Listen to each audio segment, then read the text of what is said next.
Perdón por la demora, pero esto de tener que improvisar con Zoom. Bueno, vamos a tener un pequeño problemita. La versión que tengo es una versión gratuita, así que se corta cada 40 minutos. Y le añadieron algo más. Entre corte y corte hay 10 minutos de espera, así que vamos a pasar lo que nos resta de los 40 minutos.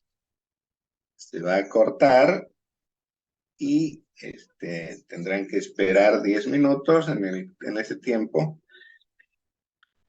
voy a completar la grabación de la clase, luego continuará la clase en 10 minutos. Les voy a pasar un nuevo enlace porque es así como está trabajando. Y volvemos a retomar la clase, ¿sí? Bueno, creo que esta clase va a ser corta, así que creo que no necesitaremos más que un enganche. ¿Ya? Empezamos con lo que ya estábamos viendo en la anterior clase, que es la capa de red. Voy a poner grabación.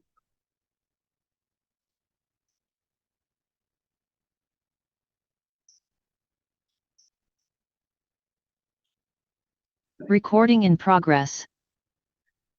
Bueno, entonces ya habíamos visto parte de estas diapositivas de la capa de red. Vemos esto. Y también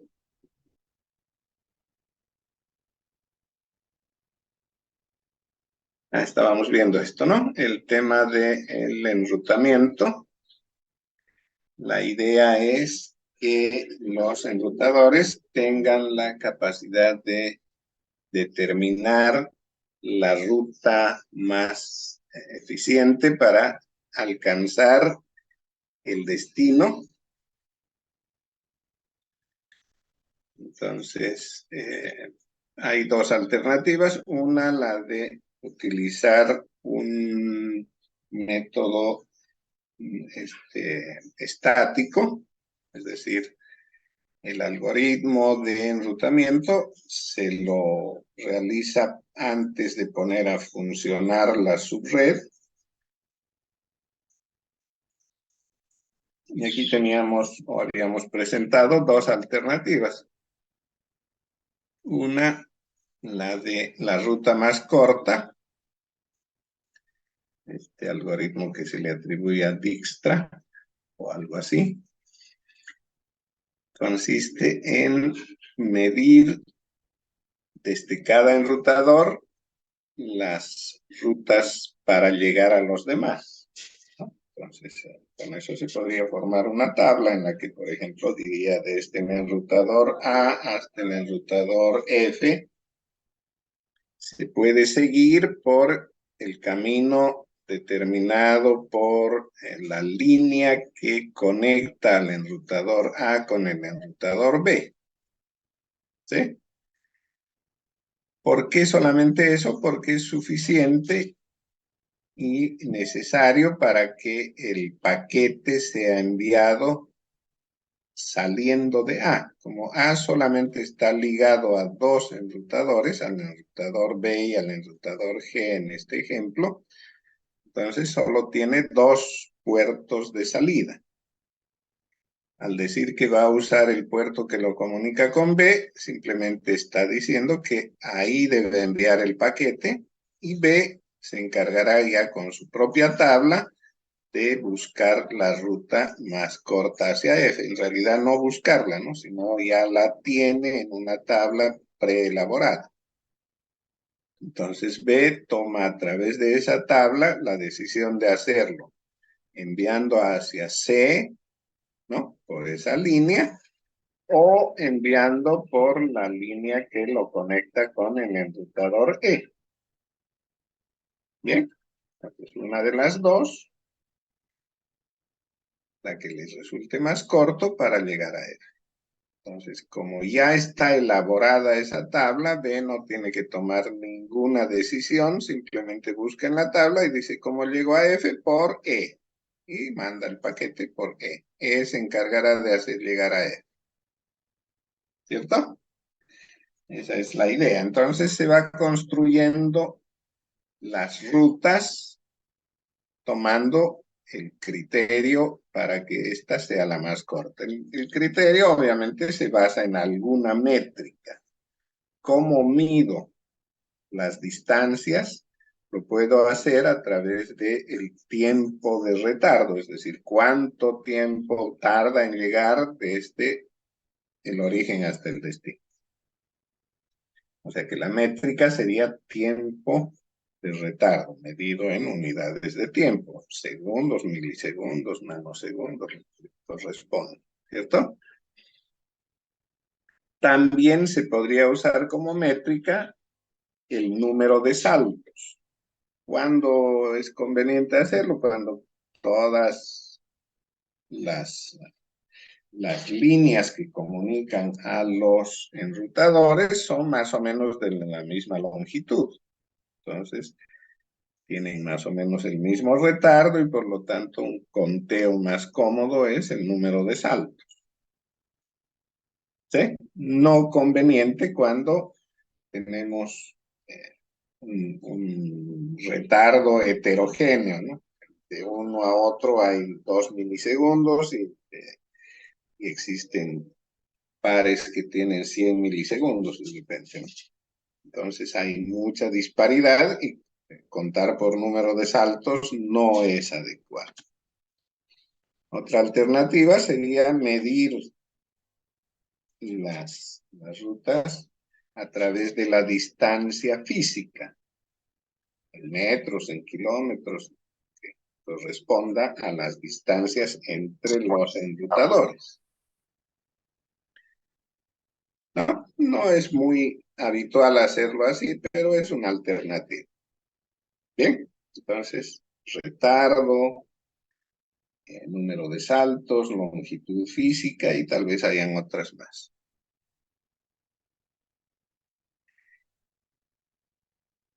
Eso sigue con nombres. Una segunda alternativa de enrutamiento estático es el que se conoce como inundación. En este caso, el algoritmo dice que cuando un enrutador recibe por una línea un paquete, lo debe reenviar, agarrar el mismo paquete y volverlo a enviar por las demás líneas que le corresponde, es decir, por los puertos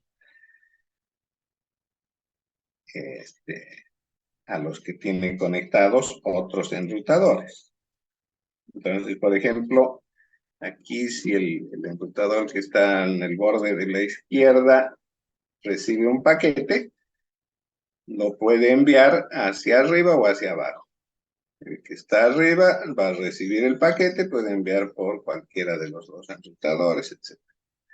Esto de la inundación, en algún momento, si hay muchas conexiones entre enrutadores, va a provocar que se haga insostenible, es decir, que algún paquete que ha entrado en la subred empiece a repetirse en el tiempo en los enrutadores. Un enrutador recibe, lo reenvía, pero en algún momento podría por otra línea que él tiene volver a recibir el mismo paquete con la obligación de volverlo a reenviar y así. Entonces se hace una inundación insostenible, ¿sí? De no acabar, se hace un lazo infinito.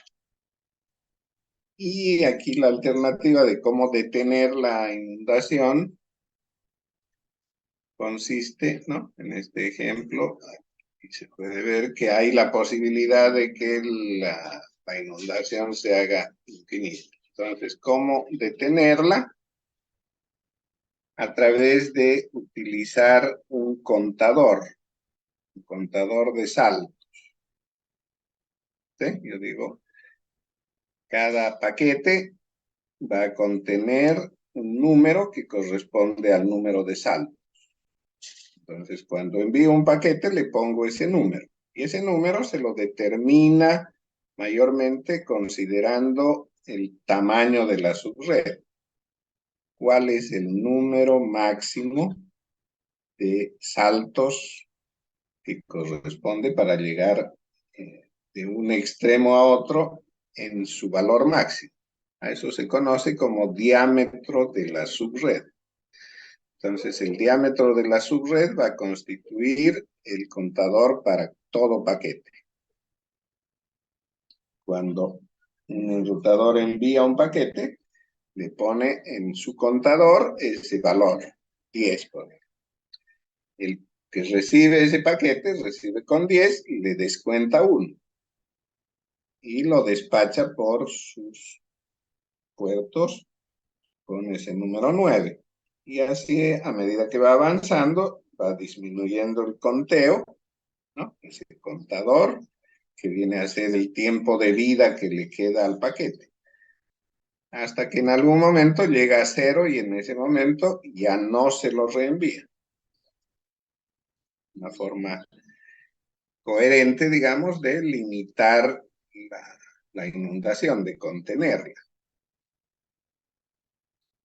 ¿Sí? De todas maneras van a haber paquetes repetidos, redundantes, por ahí dando vueltas.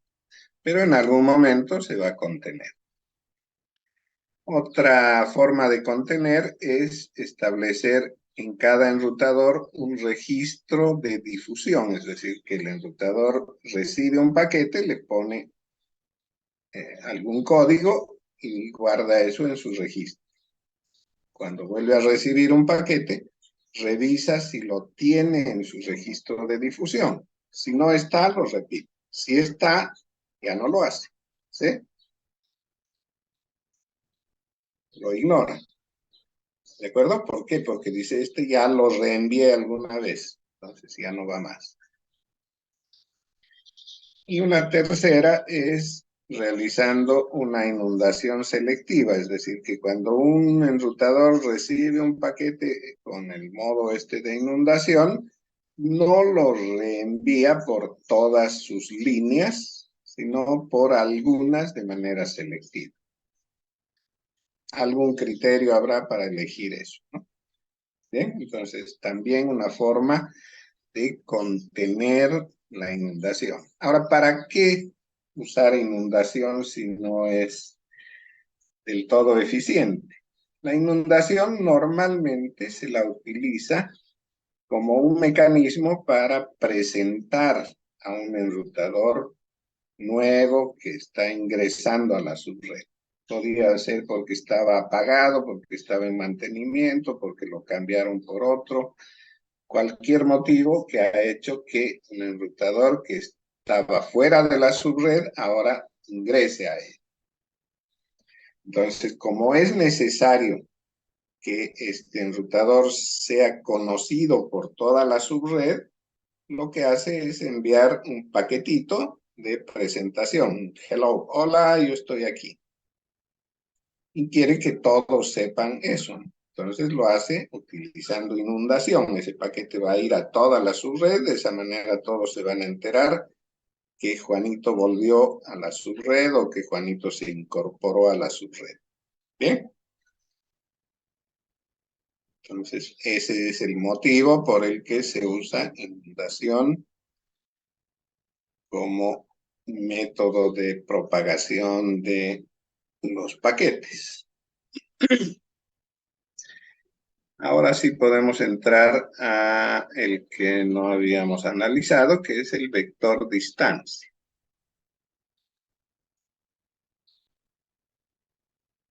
Entonces, estamos.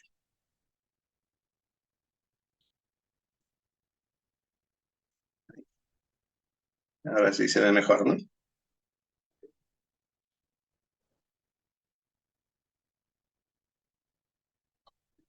Listo. Entonces, supongamos que esta es nuestra subred. Tiene enrutadores que están denominados desde la A hasta la L, ¿cierto? desde la A hasta la L, ¿sí? Cada enrutador va a construir una tabla. A esas tablas se las conoce con el nombre de vectores. Entonces, cada una construye su propia tabla, su propio vector. Y en ese vector lo que va a marcar es la forma de llegar a todos los demás enrutadores, señalando a través de la métrica elegida cuál es la menor distancia a él. Vamos a suponer, para el ejemplo, que el vector distancia se lo construye basado en la métrica de tiempo de retardo. Entonces, lo que va a señalar cada enrutador es el tiempo de retardo, el tiempo que le toma en alcanzar el destino. Bien, entonces, por ejemplo, aquí está la tabla del enrutador A. La tabla del enrutador A, perdón, verlo con este puntero. Entonces, la tabla del enrutador A, no sé si marca, pero... Ok.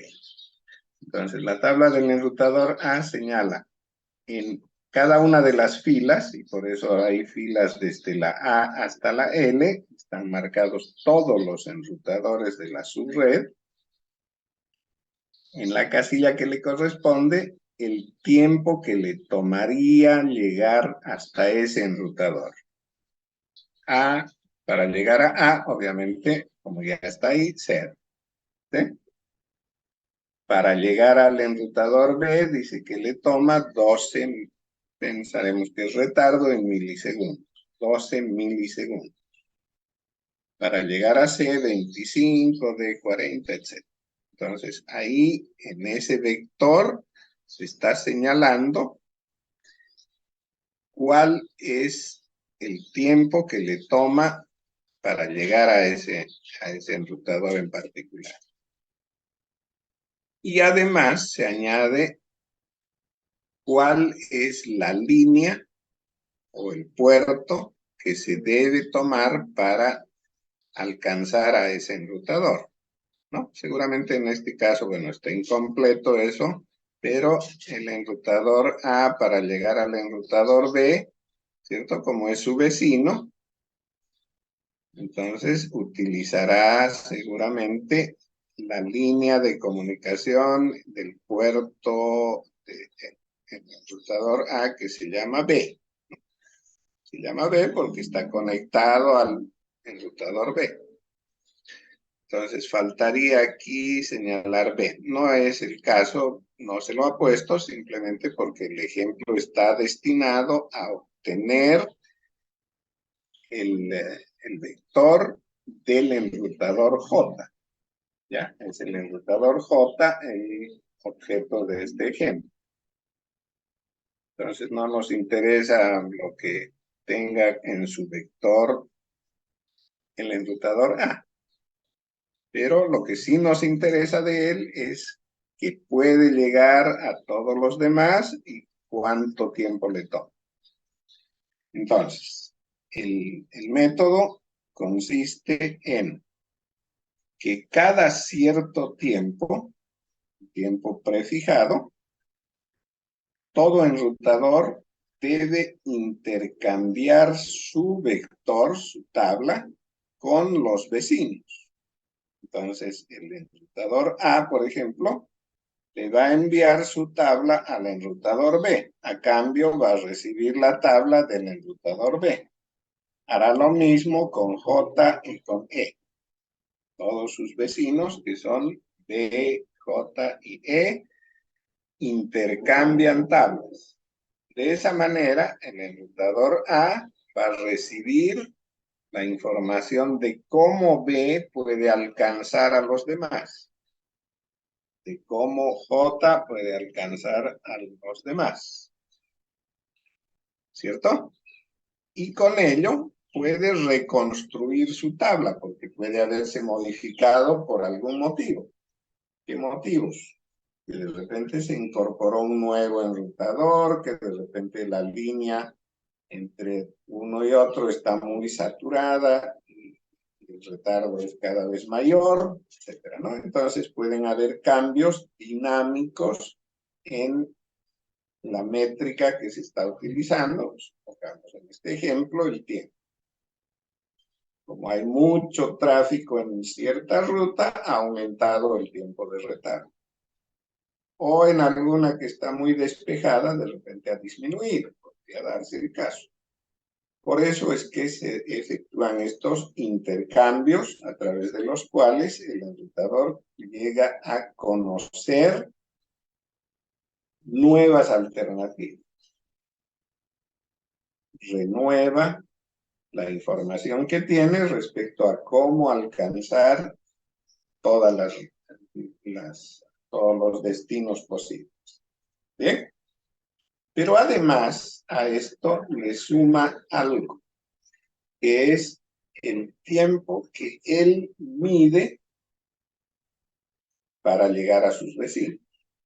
Entonces, además del intercambio, cada enrutador lo que hace es, cada cierto tiempo, enviar un paquetito que se llama paquete de eco.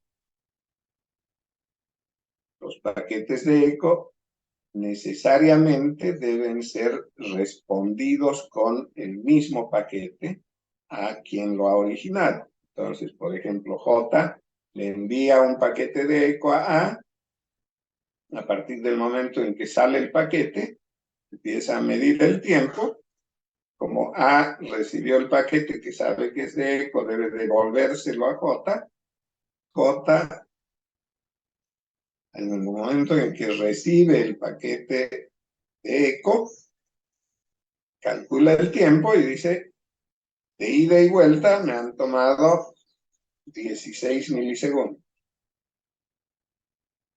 Lo parte en dos y ese es el tiempo de retardo que él va a incluir en el cálculo de su nueva tabla.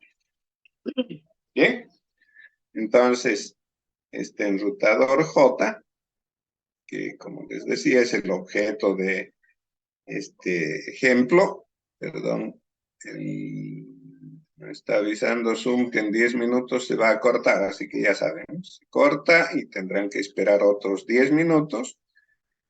En ese tiempo yo ya tendré el nuevo enlace, les hago llegar y se vuelven a conectar.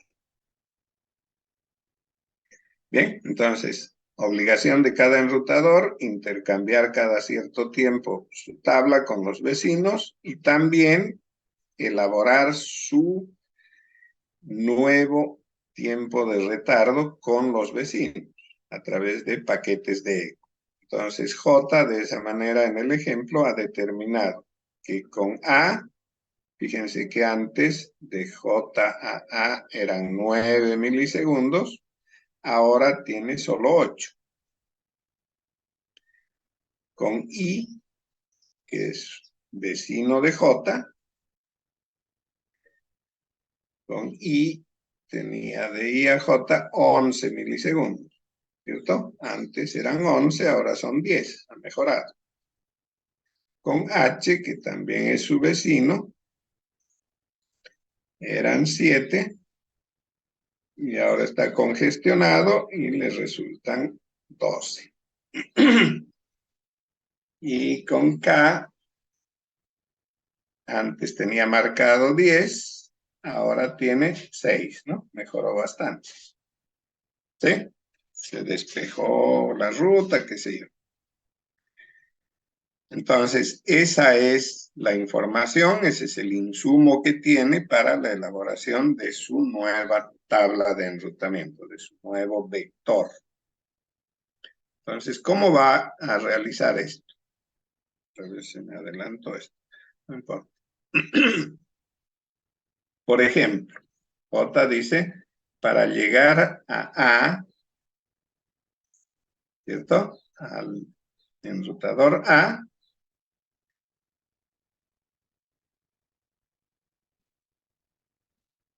Yo tenía 9 milisegundos, ¿sí?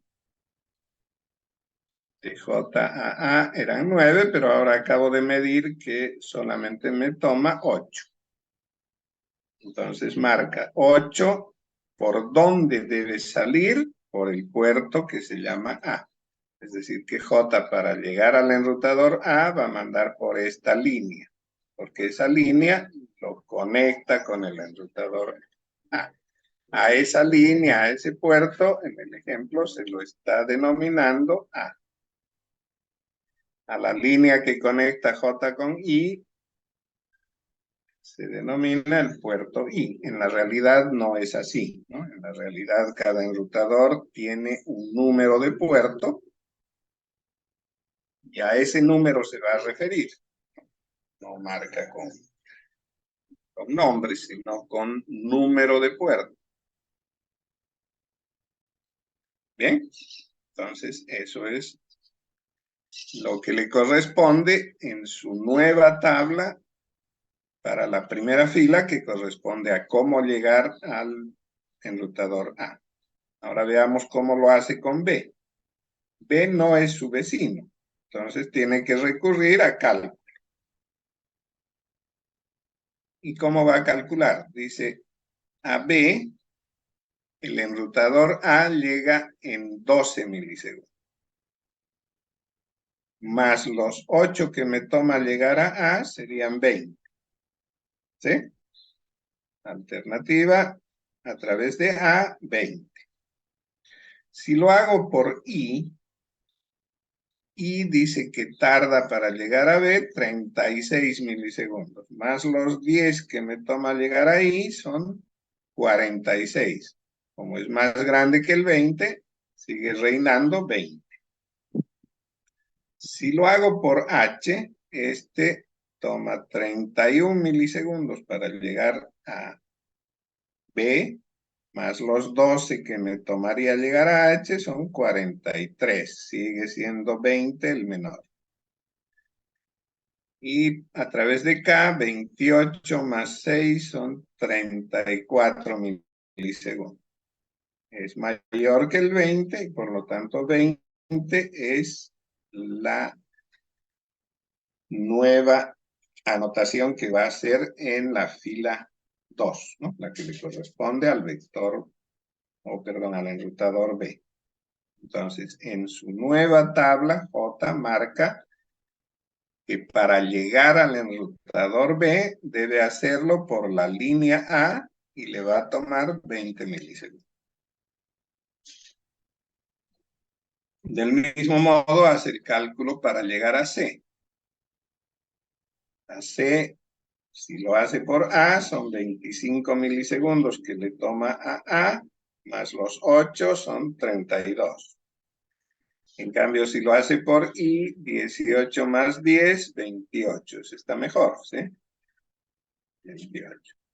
Si lo hace por H, 19 más 12, 31, sigue siendo más alto. 36 más 6, si lo hace por K, supera el tiempo a través de I. Entonces, el que le ofrece el menor tiempo es el enrutador I, es decir, que va a enviar por la línea que lo conecta con I y le va a tomar 18 más 10, 28 milisegundos, ¿sí? Entonces eso es lo que se ha marcado, 28 milisegundos a través de la línea o el puerto I, y de esa manera llegará al enrutador C, ¿no? Noten que C no está conectado directamente con J, por eso es que debe salir por otra línea. ¿De acuerdo? Lo hace por I. ¿Cómo se las arregla I para llegar a C? Es el problema de él. Él me dijo que puede llegar en 18 milisegundos. ¿Sí? Eso se está usando como insumo para el nuevo cálculo. Del mismo modo, hace el cálculo con D. Y resulta que para llegar a D lo va a hacer por el enrutador H, le toma 20 milisegundos. Comprobar del mismo modo para E, a través de la línea I, toma 17 milisegundos.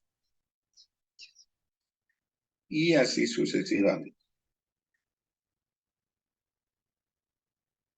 ¿No? A F, 30 por I, a G, 18 por H, etcétera, etcétera. En J noten que es 0 porque como está construyendo la tabla el enrutador J, no tiene sentido enviar un paquete a sí mismo, ¿sí? Por eso marca 0 sin señalar línea alguna.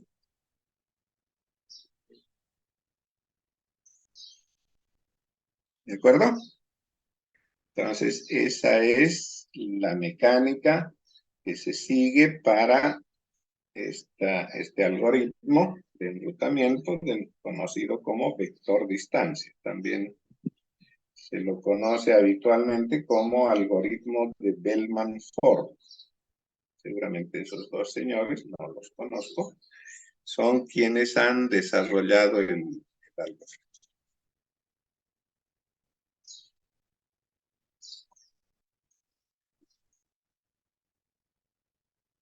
Bien, tenemos 1 minuto y 20. Necesidad para... ya. Bueno, no nos va a dar para completar esto y para que se quede chuto, mejor suspendemos, ¿sí? Entonces voy a cortar y enseguida que tenga disponible les voy a pasar el enlace para que se vuelvan a conectar, que vuelvan a ingresar a la sala, ¿ya? Entonces finalizo, corto. A menos que tenga alguien alguna duda respecto al algoritmo de vector distancia.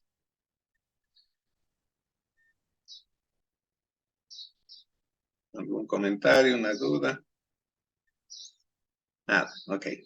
Entonces cortamos y nos volvemos a conectar en el tiempo que nos señale Zoom.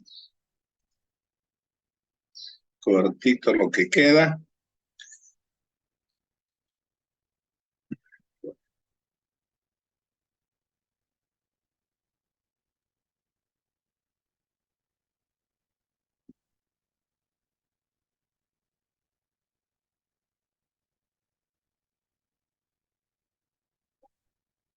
Recording in progress.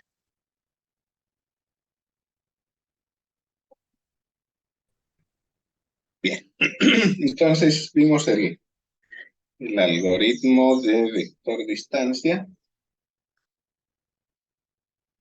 Sin embargo, hay dos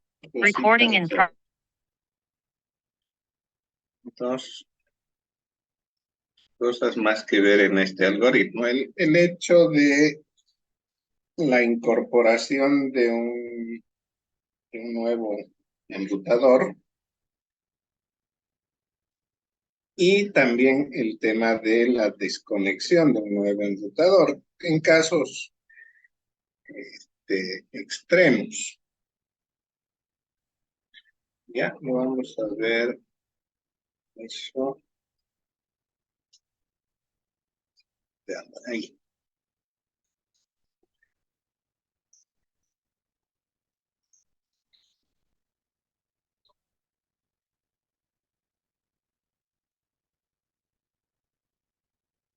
Entonces el caso se presenta de esta manera. Supongamos que esta es nuestra subred.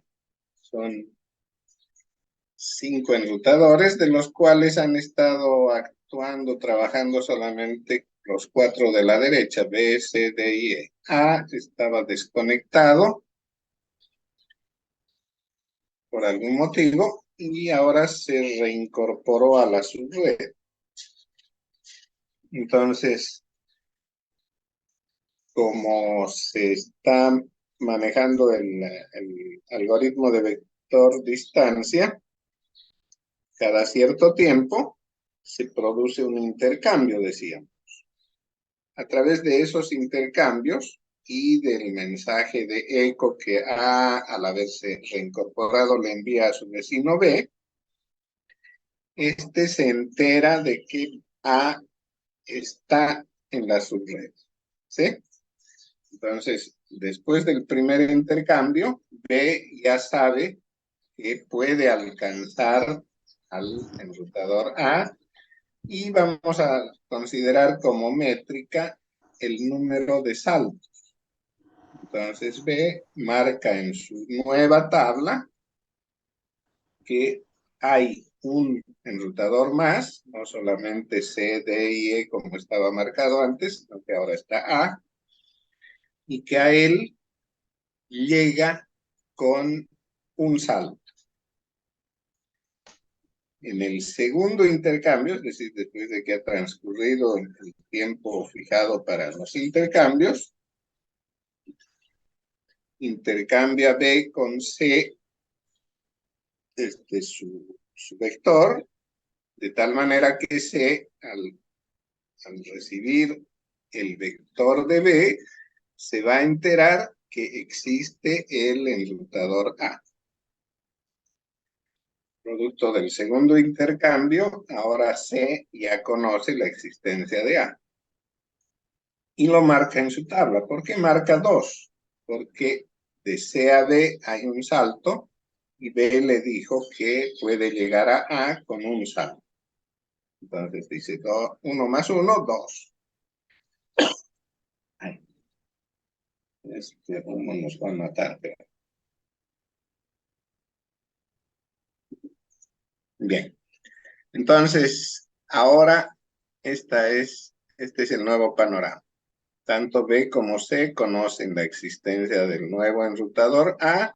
El uno sabe que puede llegar con un salto, el otro con 2. En el tercer intercambio, C le pasa su tabla a D. Y ahora D hace el cálculo y ve que existe el enrutador A, lo incorpora y dice, puedo llegar a A con 3 saltos. ¿Por qué 3? Porque con 1 llego a C y C me dice que con 2 llega a A. Entonces marca 3. Y más tarde, en el cuarto intercambio, a partir del que habíamos puesto como inicial, se entera E, porque recibe la tabla de D en la que dice que puede llegar a A en 3 saltos, más 1, 4. Y ahora todos ya saben de la existencia del enrutador A. Ha tomado 4 intercambios para conocer la existencia de A. ¿De acuerdo? Bueno, es un caso extremo, digamos. Con el mismo, vamos a hacer ahora el seguimiento de lo que sucedería si esto ha estado trabajando hace mucho tiempo. Por eso lo tomamos como inicial lo que habíamos obtenido en el anterior, es decir, el conocimiento de todos los enrutadores de la existencia de A. B sabe que llega a A con un salto, C sabe que llega con 2, D con 3, E con 4. Pero ahora, una mala noticia. Se cortó la línea que une A con B. Como es la única línea que une a A con el resto, A ya no pertenece a la subred. ¿Cierto? El hecho de que A no pertenezca a la subred, vamos a ver que no hace que todos lo sepan. ¿Por qué? Porque B va a medir a ver si por la línea que lo une con A hay respuesta. Como no hay, podría decir que A ya no está. Sin embargo, en el intercambio recibe de C la información de que él puede llegar a A y le toma 2 saltos. No dice por dónde ni cómo. Simplemente le dice, yo puedo alcanzar al enrutador A con 2 saltos. Entonces B debe seguir lo que dice el algoritmo. Como B sabe que a C llega con un salto, le va a sumar a esos dos, 1, y ahora B dice, yo puedo alcanzar A con 3 saltos. ¿Cierto? Nada más ha cambiado. A continuación, nuevamente hay un intercambio, y ahora C recibe la información tanto de B como de D, que le dicen, pueden llegar a A. Hay alguien que encendió su micrófono, por favor, apáguelo. Eso es. Entonces, decía que los enrutadores B y D, que tienen marcado que llegan a A en 3 saltos, cuando les toque hacer el intercambio, le van a pasar ese dato a C. Entonces, ahora C dice, por cualquiera de ellos, yo voy a alcanzar a A en 3 más 1, 4 intercambios. O perdón, 4 saltos. Bien, entonces se ha modificado ahora el conjunto de tablas de esa manera. Y otra vez se vuelve a producir un intercambio en el que B va a recibir la información de C diciendo que él llega a A en 4 saltos. Más 1 dirá, ahora yo llego a A con 5.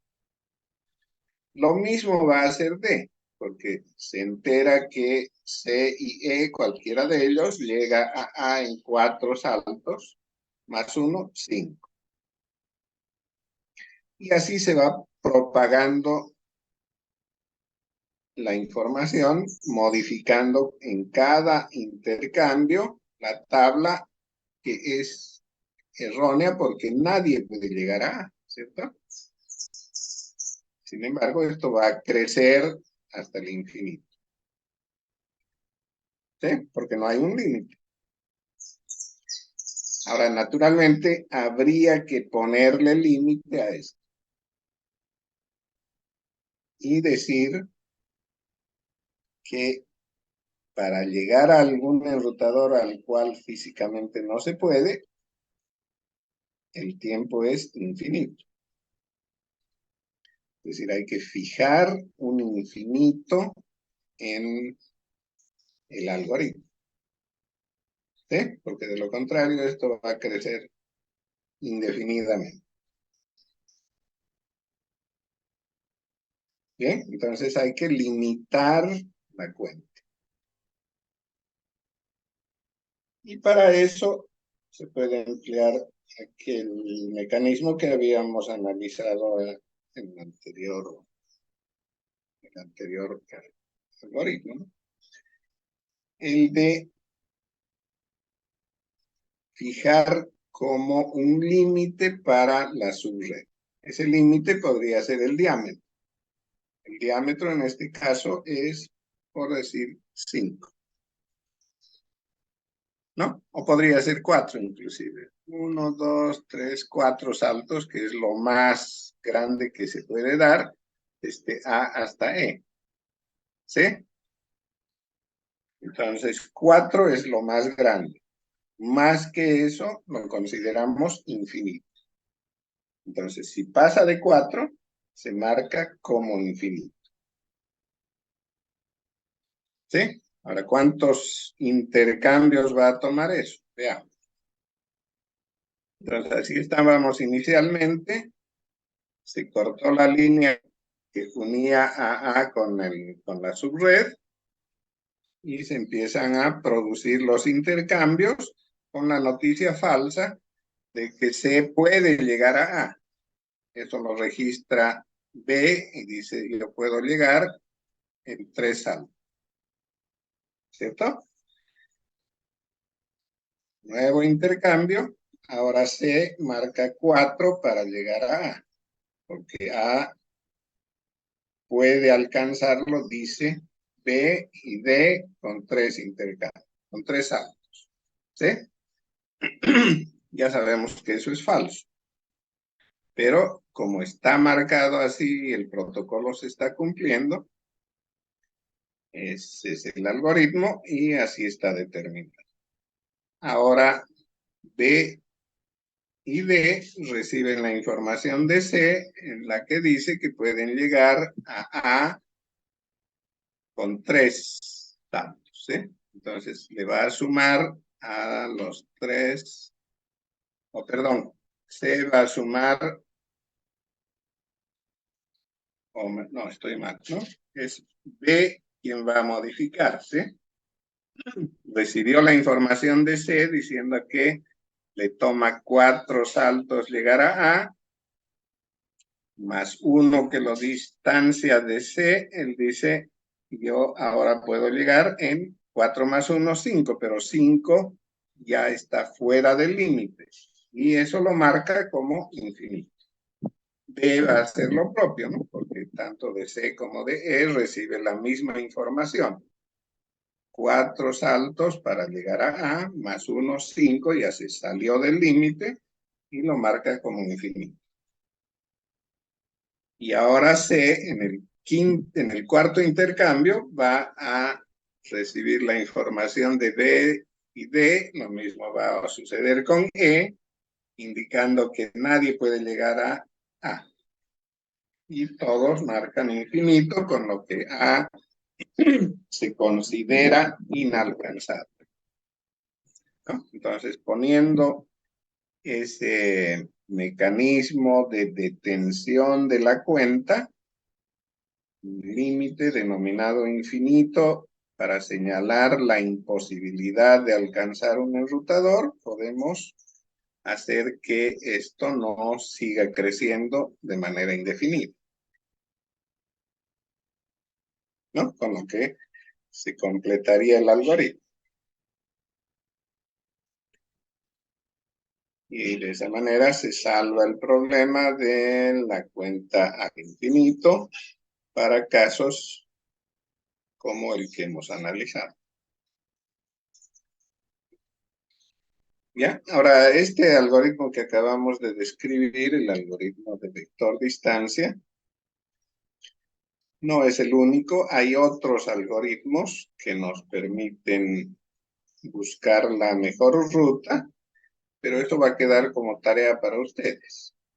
Entonces, otra vez con el formato en que habíamos decidido, es decir, en formato PDF, manuscrito, suben a la plataforma Moodle el resultado de la investigación con estos temas. El algoritmo de estado de enlace, el jerárquico, el que se utiliza en redes móviles, el que usan las redes ad hoc.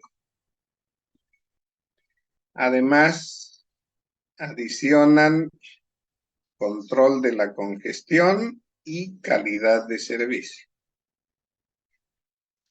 ¿Ya? Entonces son esos 6 temas para la investigación referente a la capa del red. ¿No? Esto, bueno, tiene un plazo mucho más largo porque de por medio tenemos el examen parcial que lo vamos a diferir para el día martes, ¿no? Entonces el martes damos el examen, todavía tenemos la clase del jueves.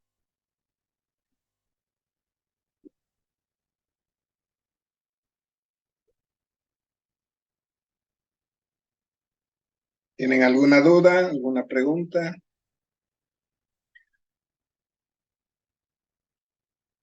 ¿Algún comentario?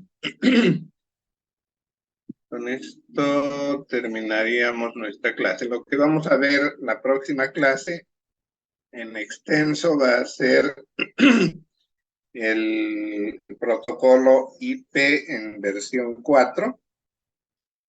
Empezaremos viendo cómo es la cabecera, cómo se compone un paquete en el protocolo IP.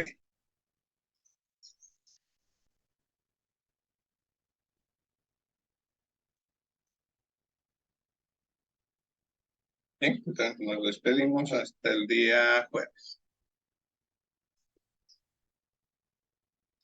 El jueves también va a ser online, ¿no? No hay clases presenciales por disposición del vicerrector. ¿Bien? Estas dos grabaciones las voy a subir, ya les paso el enlace para el que pueden obtenerlas. Recording stopped. Nos encontramos entonces el jueves, ya les pasaré el enlace para que puedan ingresar a la sala. Hasta luego.